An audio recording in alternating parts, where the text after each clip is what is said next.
চলচ্চিত্রের জনপ্রিয় অভিনেতা মনোয়ার হোসেন ডিপজল আবারও আলোচনার কেন্দ্রে, তবে এবার সিনেমা নয়, আসামির আসনে। ৮ জুলাই ঢাকার মেট্রোপলিটন ম্যাজিস্ট্রেট আদালতে ডিপজল সহ ২ জনের বিরুদ্ধে অ্যাসিড নিক্ষেপ ও মারধরের অভিযোগে মামলা করেন রাশিদা আক্তার নামে এক নারী।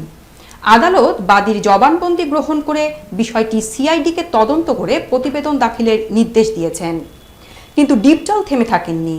ফেসবুকে এক দীর্ঘ স্ট্যাটাসে নিজের অবস্থান স্পষ্ট করেছেন এই অভিনেতা। তিনি বলেছেন, একজন পাগল ভক্তের কর্মকাণ্ডকে পুঁজি করে যারা উদ্দেশ্য প্রণোদিতভাবে মিথ্যা মামলা দিয়ে হয়রানি করছে তাদের বিচার আল্লাহ করবেন। ডিপজল জানান, রাশিদা ২ সন্তান নিয়ে অসহায়ত্বের কথা বলে বহুবার এফডিসিতে গিয়ে ৫০,০০০ টাকা, পরে ১০ বা ২০,০০০ টাকা করে আরও নিয়েছেন।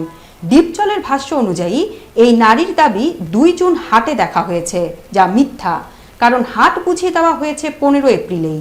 তিনি বলেন, যা যা প্রমাণ দরকার ভিডিও ফুটেজ সহ আমাদের কাছে আছে।